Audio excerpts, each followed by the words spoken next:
Hello ಸ್ನೇಹಿತರೆ, ಮತ್ತೊಂದು ವಿಡಿಯೋಗೆ ಸ್ವಾಗತ.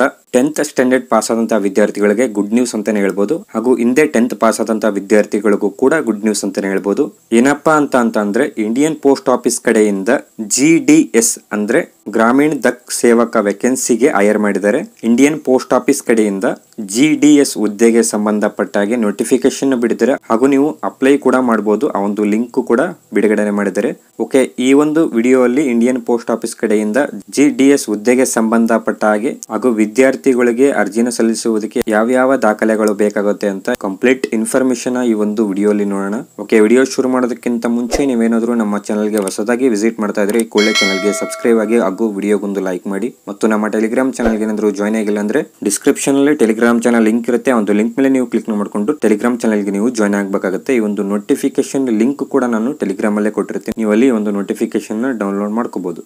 ಓಕೆ, ಈ ಒಂದು ಜಾಬ್ನ ನೋಟಿಫಿಕೇಶನ್ ಲಿಂಕ್ ನಾನು ಡಿಸ್ಕ್ರಿಪ್ಷನ್ ಅಲ್ಲಿ ಹಾಗೂ ಟೆಲಿಗ್ರಾಮ್ ಅಲ್ಲಿ ಕೊಟ್ಟಿರ್ತೀನಿ. ನೀವು ಅಲ್ಲಿ ಡೌನ್ಲೋಡ್ ಮಾಡ್ಕೊಂಡು ನೀಟಾಗಿ ನೋಟಿಫಿಕೇಶನ್ ಸ್ಟಡಿ ಮಾಡ್ಕೊಳ್ಳಿ. ನಾನಿಲ್ಲಿ ಸಿಂಪಲ್ ಆಗಿ ಮೇನ್ ಇರೋದನ್ನ ಎಕ್ಸ್ಪ್ಲೈನ್ ಮಾಡ್ತೀನಿ.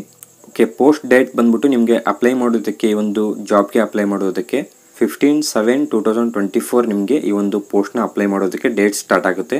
ಹಾಗೂ ಕೆಳಗಡೆ ಟೋಟಲ್ ವೇಕೆನ್ಸೀಸ್ ಅಂತ ಇದೆಯಲ್ಲ 44,228 ವೇಕೆನ್ಸೀಸ್ ಇರುತ್ತೆ. ನಿಮಗೆ ಎಲ್ಲ ಒಂದು ಸ್ಟೇಟ್ಗಳಿಗೆ ಡಿವೈಡೆಡ್ ಮಾಡಿ ನಿಮಗೆ 44,228 ಪೋಸ್ಟ್ಗಳು ಹೈರ್ ಮಾಡಿದ್ದಾರೆ. ಮತ್ತು ಯಾವ್ಯಾವ ಸ್ಟೇಟ್ಗಳಿಗೆ ಎಷ್ಟೆಷ್ಟು ಪೋಸ್ಟ್ನ ಹೈರ್ ಮಾಡಿದ್ದಾರೆ ಅಂತ ನಾವು ಮುಂದೆ ಡಿಸ್ಕಷನ್ ಮಾಡೋಣ.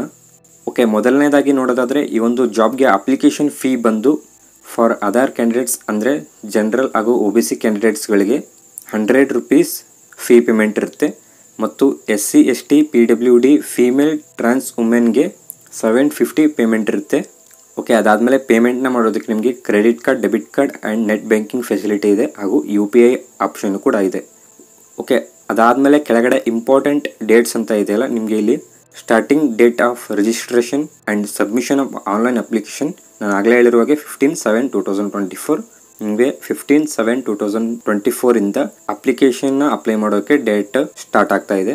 ಓಕೆ, ಅದಾದಮೇಲೆ last date for registration and submission of online application, ಈ ಒಂದು ಜಾಬ್ಗೆ ಅಪ್ಲೈ ಮಾಡೋದಕ್ಕೆ ಕೊನೆಯ ದಿನಾಂಕ ಬಂದುಬಿಟ್ಟು 5/8/2024 ಒಂದು ತಿಂಗಳು ಕಾಲಾವಕಾಶ ನಿಮಗೆ ಅಪ್ಲೈ ಮಾಡೋದಕ್ಕೆ ನೀಡ್ತಾರೆ. ಆ್ಯಂಡ್ ಇನ್ನೊಂದು date for edit correction window ಅಂತ ಇದೆಯಲ್ಲ, ನೀವೇನಾದರೂ ಮಿಸ್ ಆಗಿ ರಾಂಗ್ ಇನ್ಫಾರ್ಮೇಷನ್ ಏನಾದರೂ ಅಪ್ಲಿಕೇಶನಲ್ಲಿ ಎಂಟರ್ ಮಾಡಿದರೆ ನಿಮಗೆ ಎಡಿಟ್ ಮಾಡೋದಕ್ಕೆ ನಿಮಗೆ 2 days ಎಕ್ಸ್ಟ್ರಾ ಟೈಮ್ ಇರುತ್ತೆ. ನೀವು 2 days ನಿಮ್ಮ ಅಪ್ಲಿಕೇಶನ್ನ ಎಡಿಟ್ ಮಾಡ್ಕೋಬೋದು. ಓಕೆ, ಅದಾದಮೇಲೆ ಏಜ್ ಲಿಮಿಟ್ನ ನೋಡೋದಾದರೆ ಈ ಒಂದು ಜಾಬ್ಗೆ ಎಷ್ಟು ವರ್ಷದವರೆಗೂ ನಿಮಗೆ ಅಪ್ಲಿಕೇಶನ್ ಹಾಕುವುದಕ್ಕೆ ಆಪ್ಷನ್ ಇದೆ ಅಂದರೆ ಮಿನಿಮಮ್ ಏಜ್ ಬಂದು 18 years ಆಗಿರಬೇಕಾಗುತ್ತೆ. ಹಾಗೂ ಮ್ಯಾಕ್ಸಿಮಮ್ ಏಜ್ ಬಂದು 40 years ಒಳಗಡೆ ಇರಬೇಕಾಗುತ್ತೆ. ಮತ್ತು age relaxation is applicable to as per rules ಅಂತ ಇದೆ. ಹಾಗೂ ಏಜ್ ರಿಲ್ಯಾಕ್ಸೇಷನ್ ಕೂಡ ಅಪ್ಲೈ ಆಗುತ್ತೆ. ನೋಟಿಫಿಕೇಶನಲ್ಲಿ ಮೆನ್ಷನ್ ಮಾಡಿದರೆ ನೀವು ನೋಟಿಫಿಕೇಶನ್ನ ಡೀಟೇಲ್ ಆಗಿ ಅಪ್ಲೈ ಮಾಡುವ ಮುಂಚೆ ಸ್ಟಡಿ ಮಾಡಬೇಕಾಗುತ್ತೆ. ಓಕೆ, ನೆಕ್ಸ್ಟ್ ಕ್ವಾಲಿಫಿಕೇಷನ್ನ ನೋಡೋದಾದರೆ ನೀವು ಕಂಪಲ್ಸರಿ 10th ಕ್ಲಾಸ್ನ ಕಂಪ್ಲೀಟ್ ಮಾಡಿರಬೇಕು. ಈ ಒಂದು ಜಾಬ್ಗೆ ಅಪ್ಲೈ ಮಾಡೋದಕ್ಕೆ ನೀವು ಕಂಪಲ್ಸರಿ 10th ಕ್ಲಾಸ್ನ ನೀವು ಕಂಪ್ಲೀಟ್ ಮಾಡಿರಬೇಕು. ಓಕೆ, ಮತ್ತು ನೆಕ್ಸ್ಟ್ ಬಂದು ವೇಕೆನ್ಸಿ ಡೀಟೇಲ್ಸ್ ಅಂತ ಇದೆ.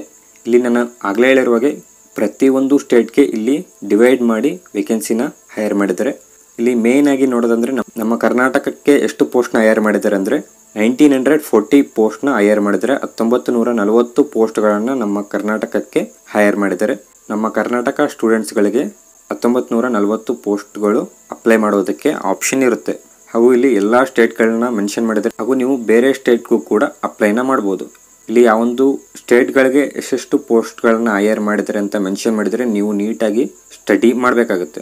ಓಕೆ, ಅಪ್ಲೈ ಮಾಡುವ ಮುಂಚೆ ಎಲ್ಲ ವಿದ್ಯಾರ್ಥಿಗಳು ಈ ಒಂದು ಜಾಬ್ ನೋಟಿಫಿಕೇಶನ್ನ ಸ್ಟಡಿ ಮಾಡಿ ಹಾಗೂ ಅಪ್ಲೈ ಮಾಡಬೇಕಾಗುತ್ತೆ. ಈ ಒಂದು ಪೋಸ್ಟ್ಗೆ ಅಪ್ಲೈ ಮಾಡೋದು ಹೇಗೆ ಅಂತ ನಿಮ್ಗೆ ಏನಾದರೂ ಗೊತ್ತಿಲ್ಲ ಅಂತ ಅಂದರೆ ಈ ಒಂದು ವಿಡಿಯೋದ ಕೆಳಗಡೆ ಕಾಮೆಂಟ್ ಹಾಕಿ, ನಾನು ಖಂಡಿತ ಅಪ್ಲೈ ಮಾಡೋದು ಹೇಗೆ ಅಂತ ಒಂದು ವಿಡಿಯೋನ ಅಪ್ಲೋಡ್ ಮಾಡ್ತೀನಿ. ಹಾಗೂ ಫಾರ್ಮ್ ಫಿಲ್ಲಿಂಗ್ ಹೇಗಿರುತ್ತೆ ಅಂತ ನಾನು ಕಂಪ್ಲೀಟಾಗಿ ಆ ಒಂದು ಅಪ್ಲಿಕೇಶನ್ ಪ್ರೋಸೆಸ್ ಹೇಗಿರುತ್ತೆ ಅಂತ ವಿಡಿಯೋನ ಅಪ್ಲೋಡ್ ಮಾಡ್ತೀನಿ. ನೀವು ಕೆಳಗಡೆ ಅಪ್ಲೈ ಅಂತ ಕಾಮೆಂಟ್ ಹಾಕಿ, ನಾನು ಖಂಡಿತ ವಿಡಿಯೋನ ಅಪ್ಲೋಡ್ ಮಾಡ್ತೀನಿ. ಓಕೆ, ಈ ಒಂದು ವಿಡಿಯೋ ಬಗ್ಗೆ ಏನಾದರೂ ಡೌಟ್ಸ್ ಇದ್ದರೆ ಕಾಮೆಂಟ್ ಹಾಕಿ, ನಾನು ಖಂಡಿತ ರಿಪ್ಲೈ ಮಾಡ್ತೀನಿ. ಮತ್ತು ವಿಡಿಯೋ ಇಷ್ಟ ಆದರೆ ವಿಡಿಯೋಗೊಂದು ಲೈಕ್ ಮಾಡಿ. ಓಕೆ, ಮತ್ತೆ ಸಿಗೋಣ ಮುಂದಿನ ವಿಡಿಯೋಲಿ. Thank you.